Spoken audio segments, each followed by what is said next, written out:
She's just old, that's all. My son didn't say it out loud that day, not with words, but it was there. In the way he looked at me while I stirred the soup, in the way his wife didn't even greet me when she walked in, and in the way I caught my name being left off a thank you post that mentioned everyone but me. You want a revenge story? This isn't the kind you think. This is the kind where a woman disappears, not to run, but to rebuild. Quietly, firmly, and without asking permission. My name is Judith Monroe. I'm 72 years old. I've got a bad hip, arthritis in my right hand, and the only thing that still works perfectly is my memory. And let me tell you, I remember everything. For the past 4 years, I lived in a little mother-in-law unit my son Kyle had built out behind his house. It was cozy, 1 bedroom, a tiny kitchenette, no washer dryer, but close enough to be useful. That's what I was, after all, useful. After my husband died, I sold our family home and gave most of that money to Kyle, so he could finally start his dream woodworking and furniture business. I didn't want the spotlight, I just wanted to help. And Kyle? He took the check, hugged me tight, and said, "You'll never have to worry, Mom." He was right. I didn't worry. I just worked. I woke up at 5:30 every morning, sometimes earlier if the baby had a rough night. I made oatmeal with cinnamon for Emma and reheated leftovers for Josh's lunchbox. I vacuumed while they were out, folded laundry, ran errands, wiped fingerprints off the windows before Kyle's clients came by. No one asked me to. I just did it. That's what moms do, but slowly, so slowly I didn't even notice. I became background noise in my own child's life. The first time it stung, it was barely noticeable. I had spent hours prepping for Josh's birthday. Handmade banners, his favorite blue icing cupcakes, games I used to play with Kyle when he was little. I was proud, honestly. I thought he'd see all I'd done and say something like, "Wow, Mom, how did you pull this off?" But instead, he walked in, gave a half smile, and told the guests, "My wife did all this." Then he winked at her and kissed her on the cheek. I didn't say anything. Just smiled like I always do and went back to cutting watermelon.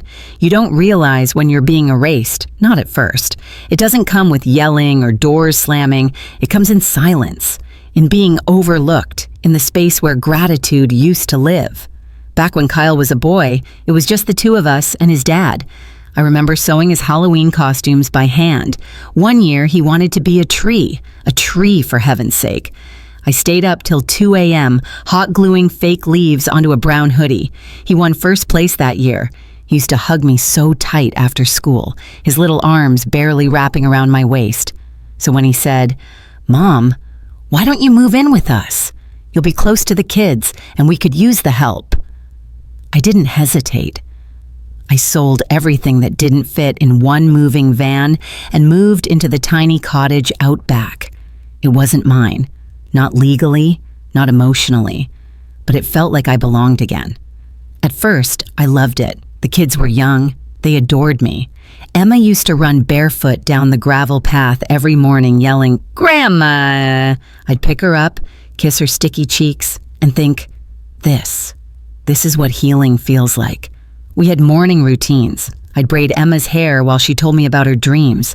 Josh would sit at the counter and quiz me on dinosaur facts. I didn't mind that Kyle and his wife never thanked me outright. Their peace felt like my reward. I kept journals back then, little notes to myself, things like, "Kyle's business is growing. I'm proud of him." Emma spelled her name all by herself today. Josh called my stew the best in the world. It was enough, until it wasn't. See, Kyle started getting busier. He used to call out, "Thanks, Mom," when I brought dinner. Then it turned into a quick nod. Then nothing. And then came the meetings. Big investors. New suppliers. He'd host dinners, and I'd cook for everyone. But I was never introduced. I was just Mom, standing near the kitchen, out of the way. I didn't mind. Not really. Or at least that's what I told myself. Then came the line that stayed with me like a bruise. "Mom, maybe it's time you rest more. You're not as quick with the kids anymore." He said it like he was offering me kindness, Like I should thank him for noticing. I went back to my cottage that night, stared at the box of board games I'd just organized for the kids, and something inside me wilted. I kept showing up. Of course I did. I packed lunches, refilled soap dispensers, wiped sticky floors. I smiled when people walked past me like I was part of the furniture. And yet, in all of that quiet serving, something was shifting, not loudly, not all at once, but surely. I remember sitting in my tiny kitchen one evening, opening a dusty folder from years ago, the original investment notes for Kyle's company. Tucked inside was a handwritten letter from Walter, my late husband's best friend. It read, "Judith, I've transferred the $180,000 through the LLC as agreed. You sure you want to keep your name off the paperwork?" I had forgotten all about it. Kyle didn't just start his company with his own hard work. He started it with me, my money, my trust, my sacrifice. And he didn't know, not even a clue. That night, I didn't cry. I didn't rage. I just sat very, very still because something was taking shape inside me. Not bitterness, not even revenge, just clarity. I was no longer just his mother. I was the reason he stood where he stood, and he thought I was too old to help? I didn't know what I'd do yet. I didn't have a plan, but I knew one thing for sure. I was not going to spend the rest of my life being thanked in whispers, if at all. I used to tell myself I was just imagining it, that maybe Kyle wasn't being distant, just busy. Maybe the short responses, the missed thank yous, the forgotten birthdays were because life moved fast now. Fast and loud, and maybe I was just the quiet old tree standing still while everyone else ran past. But then came that morning, the one that felt small on the surface, but left a bruise that hasn't healed to this day. Emma had caught a cold, nothing serious, runny nose, a little tired. I kept her home from preschool and bundled her up on the couch with warm socks and our usual tea with honey ritual. She always said my tea tasted like hugs. We read The Very Busy Spider for what must have been the 100th time. She curled up beside me, resting her warm little cheek on my shoulder and whispered, "Grandma, don't go live somewhere else, okay?" I smiled, smoothed her hair, and said, "Why would I do that, sweet pea?" She shrugged like little ones do. "Mommy said maybe you're getting tired." I didn't answer. A few minutes later, Kyle came downstairs, business casual, Bluetooth headset in his ear, juggling 2 phones and a protein bar. He saw Emma curled against me, frowned immediately. "Why is she napping right now? Mom, it's 11. Her sleep schedule's gonna be all messed up again." "She's not napping," I said gently. "We're just reading. She's a little under the weather, so I thought a calm morning." "That's not the point," he cut in. "You can't just do what you used to do with me. Things are different now. We're trying to follow the new pediatrician's routine." He sighed like he was explaining the theory of relativity, like I was the slow student interrupting class. Then he just walked off, didn't wait for me to say anything else, didn't kiss Emma goodbye. I sat there frozen, the book half open in my lap, my heart pressed against something invisible and sharp. It wasn't the correction. I've been corrected before. It was the tone, dismissive, flat, like I was annoying. And that was when it hit me. He didn't see me as his mother anymore. He saw me as someone from the old world, a well-meaning relic of simpler times, too fragile and too slow to keep up. I was no longer the woman who raised him. I was becoming a liability. Tell me something, if you've ever been in that position, where your own child corrects you like a colleague instead of speaking to you with love. What did it feel like? Let me know in the comments below, even with just one word. Sometimes one word is enough for someone else to feel less alone. Back to that moment. I tucked Emma in, stood quietly, and went back to my cottage out back. Closed the door, sat down at the table with my hands folded tight in my lap. That was the first time I didn't feel like part of the household. I felt like a tenant overstaying my lease. But it didn't stop there. Over the next few weeks, things shifted. Subtle things, quiet things. The weekly schedule for the kids. Used to be printed on the fridge where I could see it. Now it was replaced with a sleek, wall-mounted digital screen. Locked, password protected. I asked, "Would you mind showing me how to use it so I can help keep track?" Kyle looked up from his laptop and said, "It's okay, Mom, we've got it now. We've got it now." I felt like I'd just been politely told, "Thanks for your service. We'll take it from here." The second blow came when I walked into the living room one morning and found a stranger sitting on the floor with the kids. A young woman, bright-eyed, chirpy. She was reading Brown Bear like she owned the place. Kyle came down the stairs and said, "Oh, I forgot to tell you, that's Risa. She's just here to help out." "Help with what?" I asked, trying to keep my smile steady. "Just like pickups and afternoons, so you can have a break." "A break?" I didn't ask for a break. I didn't want a break. I wanted to be included. I offered to help show her Emma's bedtime routine, my bedtime routine. The stories I tell, the way Emma likes her blanket folded twice under her feet. But Kyle interrupted me mid-sentence. "She's a professional, Mom. Let her figure it out." That one stung more than I let on. Suddenly, my days became eerily quiet. No more school drop-offs, no more lunches to pack, no more hearing Grandma echo down the hallway. It wasn't an argument. It wasn't a confrontation. It was just subtraction. Bit by bit, I was being erased. Not with cruelty, but with detachment.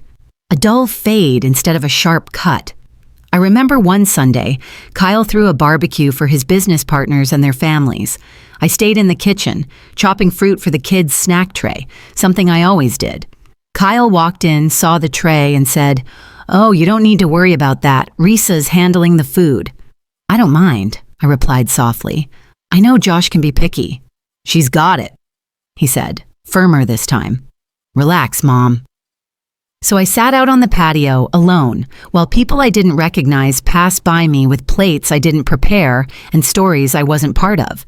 Later, as I washed the dishes no one asked me to clean, I overheard Kyle, through the open window, talking to one of his colleagues. She's sweet, just, kinda set in her ways, gets flustered easily now. We're thinking of moving her to a quieter place, maybe a senior apartment. Give her some peace. And just like that, my whole life, the one I built with my bare hands, my heart, my decades of sacrifice, was reduced to someone who needs peace. What does that even mean? I gave that boy everything. Every night I stayed up sewing Halloween costumes. Every morning I skipped breakfast to make sure he ate. Every penny from my retirement account that I funneled through his father's friend so his dream business could begin, and now I was inconvenient. That night I didn't sleep. I just sat by the window of my little back cottage, watching the shadows of the trees bend in the wind. My heart didn't ache. It settled. Not into anger, not yet. Just into something quieter, something final. I didn't pack my things that night. I didn't slam a door. I didn't scream. I simply stopped waiting. Stopped waiting for Kyle to remember the way I used to rock him through asthma attacks. Stopped waiting for Emma to call for me the way she used to every morning. Stopped waiting for someone to notice that I was slowly being pushed out of my own family. Sometimes the deepest grief comes not from what's taken away all at once, but from what's quietly removed, one piece at a time. It started with the calendar. I used to keep track of every appointment, every preschool play, every dentist visit. Kyle would forward me his calendar invites, and I'd color code them on the corkboard in the kitchen. Then one morning I walked in and the corkboard was gone. In its place, a sleek digital tablet mounted high on the wall out of my reach. I stood there blinking at it like it was some kind of alien artifact.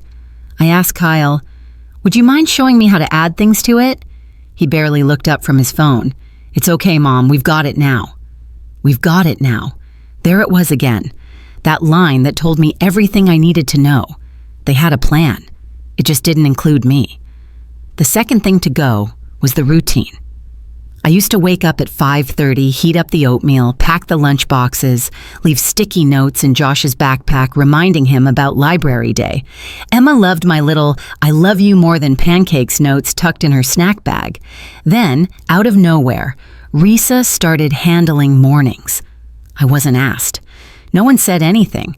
I simply walked into the kitchen one day and the bags were already packed. I stood there for a moment, holding the little panda-shaped cookie cutter I used every Thursday. No one noticed. No one asked why I wasn't packing the grapes the way Josh liked them. No one missed the notes. I became invisible. I still tried to stay useful. Folded the towels, refilled the soap dispensers, cleaned the microwave no one else seemed to notice was splattered with marinara. But slowly, those too began to be done by someone else. One Friday afternoon, I set the table like I always did. 4 plates, napkins, glasses of water with lemon slices. Kyle's favorite. He walked in, looked at the table, and said casually, "Oh, we're going out tonight. Risa's joining us." He didn't look up. He didn't say thank you. He didn't ask if I wanted to come. He just assumed I'd stay back. Like always. I stood there with a salad bowl in my hands, still cold from the fridge, and watched them leave through the front door, laughing, dressed nice, excited for some trendy new restaurant. I didn't cry, but I stood there until the lights on the driveway went dark. That night, as I rinsed the untouched lettuce and poured it down the drain, I whispered to myself, I used to belong here. The third thing to go was the name. We'd just thrown a birthday party for Josh in the backyard. I planned everything: cake, balloons, treasure hunt, even little goodie bags with handwritten tags. It was simple, but the kids loved it. Kyle posted a photo the next day with a caption that read, "So grateful for our village. Couldn't have done it without Risa, Sarah, and our awesome sitter." No mention of me, not even a "thanks, Mom." I didn't comment, didn't say a word, but I read that caption 3 times, and each time it felt like a little more of me went missing. A few nights later, I heard them talking in the kitchen. I wasn't eavesdropping. I was folding laundry in the hallway, like I always did. They didn't know I was there. Kyle said, "She means well, but she's slipping. She let Emma nap at 4 again." His wife added, "I think it's time. She needs her own place. Somewhere less chaotic." They didn't argue. They just agreed, like discussing new patio furniture. That was the moment I knew. Not guessed, not feared, knew. I was no longer a person in this house. I was a phase that had run its course, something they'd outgrown. They would move on without me, not cruelly, not maliciously, just efficiently. The final straw came during brunch. Kyle hosted a networking event in the backyard for his business connections. I, as always, offered to help. I sliced fruit, bright oranges, strawberries, watermelon, laid them out on a silver tray with care. Kyle came into the kitchen, saw me arranging the fruit, and said, "Oh, you're doing the fruit? Just keep it simple, nothing too messy, okay?" I froze. That's all he said. Not thank you, not looks great, Mom, just a warning to not ruin his aesthetic. I carried the tray out, quiet and obedient, and set it on the table. A few moments later, I heard his voice across the patio, cheerful and clear. "She's sweet, really. She just thinks every event still needs deviled eggs and fruit salad, like it's 1995. His friends laughed. Someone even looked over and gave me that little half wave you give a stranger who's just been talked about. I went back inside, placed the tray back in the kitchen sink, and just stood there. Not angry, not tearful, just hollow. I stared at the photo on the fridge, me, Kyle, and baby Emma at the hospital. Back then, he had leaned on me like a lifeline. He needed me.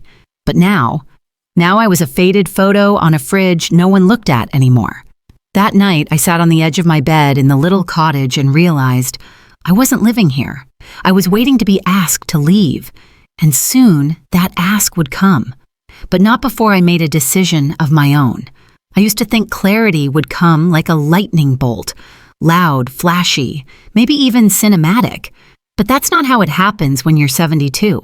It comes in quieter ways, like pulling open a drawer you haven't touched in years and finding something you forgot you even had. It happened on a Tuesday, a gray one. The kind that clings to your shoulders and doesn't let go. I had started packing, not because anyone had officially asked me to leave yet, but I could feel it, like a draft in the house that no one talks about. It was there, and it was coming for me. I was sorting through a dusty storage bin labeled "Old Papers, Do Not Toss." probably from the move after Richard died. Inside were birth certificates, a few outdated bank statements, and a worn yellow envelope with handwriting I hadn't seen in over a decade. Walters, Richard's old friend, the one who helped Kyle get started with his business. I slid out the papers. There it was, loan agreement, $180,000. Funder Judith Monroe via Walter K. LLC transfer. Purpose, seed funding for Monroe Crafted Interiors. My breath caught. I remembered now. After Richard passed, I had quietly liquidated the last of our savings, told Walter to handle it through his company so Kyle wouldn't know it came from me. I didn't want credit. I just wanted to help him get on his feet, to believe in something again. And all this time, he never knew. Kyle built his business on my sacrifice, my risk, my love. And now, he was trying to push me out of the life I helped build, like I was some antique rocking chair that no longer matched the decor. I sat down at the edge of my bed and stared at that loan agreement like it was a mirror. And for the first time in a long, long while, I saw myself clearly. Not as mom, not as grandma, not as the woman folding other people's laundry in the background, but as a woman who had held it all together, a woman who'd paid the price for everyone's comfort. And maybe, just maybe, it was time to stop being grateful for crumbs. That night, I didn't sleep. I just lay there staring at the ceiling, and somewhere between midnight and dawn, a quiet decision began to form. The next morning, I made 2 phone calls. First, my lawyer. I asked to review my will. I told him, I want to remove my son's name, and I want to place everything into a trust for my grandchildren, but with conditions. What kind of conditions? He asked. I thought for a moment and said, they must finish school. They must show they're financially independent, and they must prove they've done one kind act for someone who couldn't pay them back. He was silent for a second, then said, that's poetic. No, I replied. It's protective. The second call I made was to a realtor. I asked about listings in the Smoky Mountains, somewhere quiet, private, green. He sent me 3.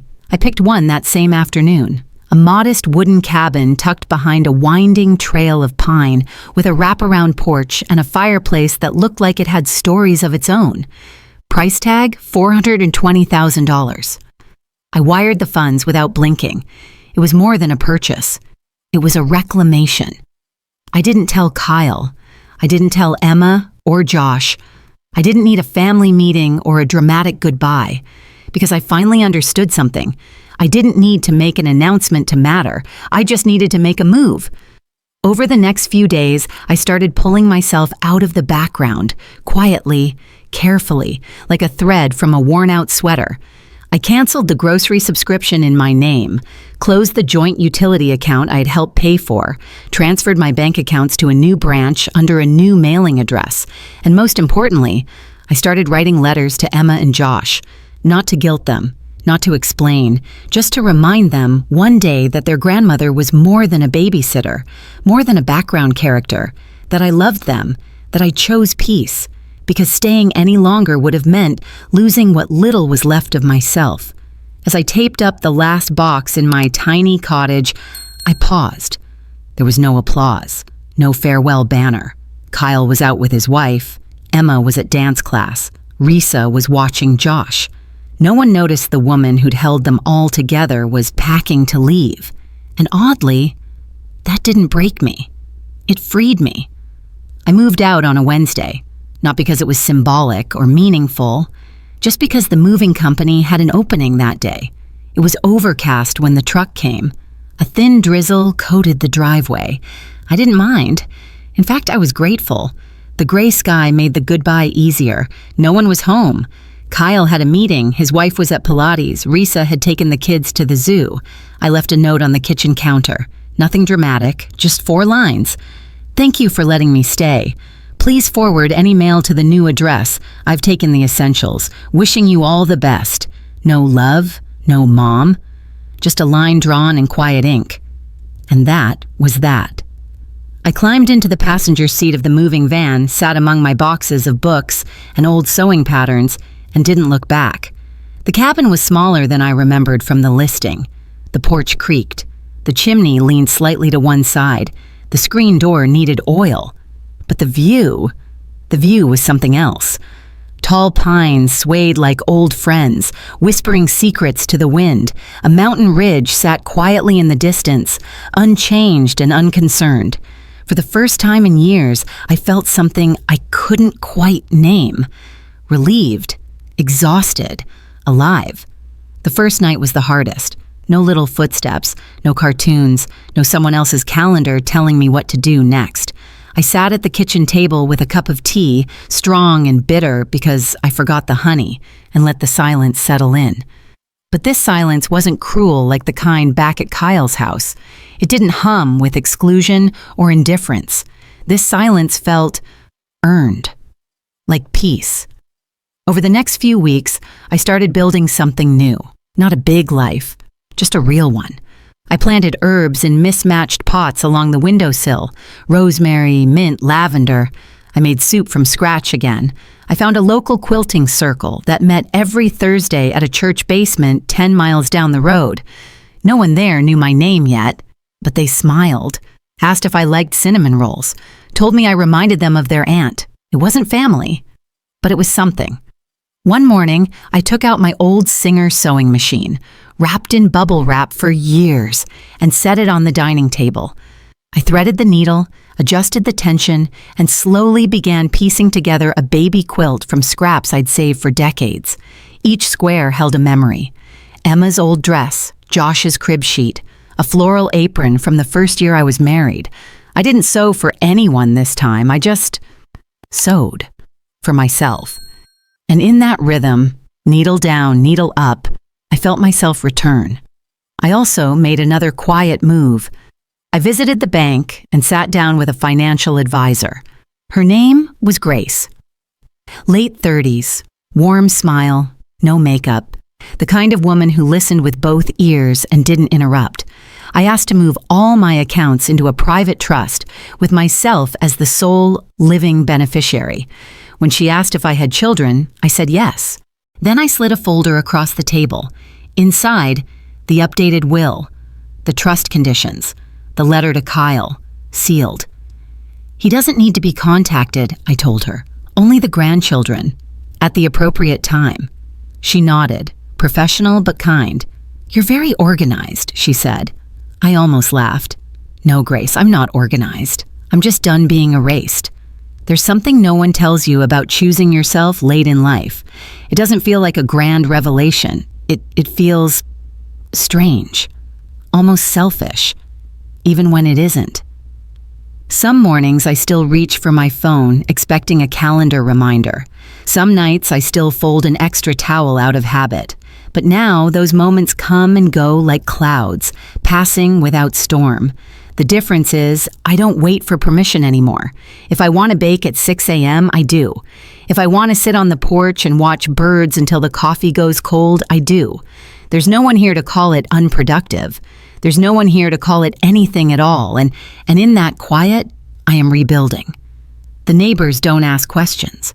An older man across the road sometimes waves when he walks his dog. He doesn't know I used to be someone's lifeline, someone's mom, someone's unpaid childcare and family administrator. He just knows I live here now. That's all I've ever really wanted, I suppose, to live somewhere without being constantly reminded that I no longer belong. I write letters sometimes. Not to Kyle. That door, for now, stays closed. But to Emma and Josh. They won't read them for years. Maybe not until they're older than Kyle is now. I tell them stories about squirrels on my windowsill, about the night I learned to make cornbread from scratch, about how their grandma finally learned how to be alone and not be lonely. I don't write to make them remember me. I write so they might understand me. Someday. The world says aging is a slow fading. I've decided it doesn't have to be. It can be a narrowing down, a focus, a refining. It can be a return to the truest parts of you, the parts that never needed to be useful to be worthy. Fall had started to settle across the mountains.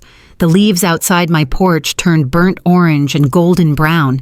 The mornings came cooler now. I wore the same cardigan every morning while sipping tea on the steps, watching mist rise over the ridge. There was peace in the repetition, and for once, I didn't miss anything. Not the schedules, not the school runs, not the, "We've got it now, Mom." I hadn't heard from Kyle in almost 6 months. No calls, no questions, no accusations. It was a silence that used to hurt, but now it just meant freedom. Then, one afternoon, something shifted. I was dusting off a bookshelf when I saw a silver SUV coming up the gravel path.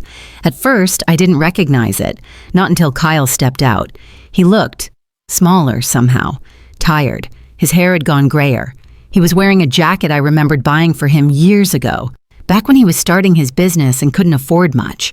He didn't knock right away, just stood at the bottom of the steps looking up at me like he wasn't sure if he was welcome. I opened the screen door but said nothing. "Hey, Mom," he said, voice soft, unsure. I nodded. "You found it?" "Yeah, took me a while." He walked up slowly. No confidence this time, just a son, not a businessman. "I didn't come to argue," he said. "I didn't even come to ask for anything." I raised an eyebrow. He swallowed. "I just wanted to say, I'm sorry for how I made you feel, for not noticing sooner. I thought I was doing the right thing. I thought I was giving you rest, but now I see I was just pushing you out." I didn't speak right away. The wind rustled the trees. Somewhere in the woods, a bird called out. "I didn't leave because you hurt me," I finally said. "I left because I was starting to forget who I was." He nodded. "I get that now." I believed him. Not because he cried. He didn't. But because he looked me in the eye, and this time, he saw me. He handed me an envelope. Inside, a letter from Emma. "Grandma, I miss you. Daddy said you were busy, but I know that's not true. I miss your tea and your hugs and your stories. Risa doesn't read like you. She doesn't laugh like you. Please come back." I folded the letter carefully and placed it in the drawer by the front door. "I'm not coming back," I said gently. Kyle looked down. "I figured. But you can come here, with them, when you're not too busy." He looked up. His eyes softened. "Yeah," he whispered. "We'd like that." They came 2 weeks later. Emma brought a rock she'd painted just for me. Bright purple with the word sunshine written in shaky, loving letters. Josh brought me a stick he found and declared it magic. I let them nap on the couch while I made soup. No one gave me instructions. No one asked me to step aside. And when they left that evening, Kyle hugged me without saying a word. But the silence, it didn't hurt this time. It felt like something had finally settled. Not because he'd apologized, but because I no longer needed it to be whole. These days, the cabin is still quiet, but every now and then, Emma sends a letter. Sometimes it's just a drawing. Sometimes it's a memory. One said, "You made me feel warm. I hope you're still warm, too." I smile every time I read it, because I am. Warm, whole, home. I didn't get justice by taking anything back. I didn't raise my voice. I didn't prove a point. I just walked away and built a life worth living. And in doing so, they came to understand what they had lost, quietly, on their own, without me forcing the lesson. That's the kind of victory no one can take away. Now it's your turn. If you've ever had to walk away quietly, without the apology, without the thanks, just to save what was left of your peace, leave one word in the comments that captures what that felt like for you. Your word might help someone else feel seen today, and maybe, just maybe, remind them they're not walking alone.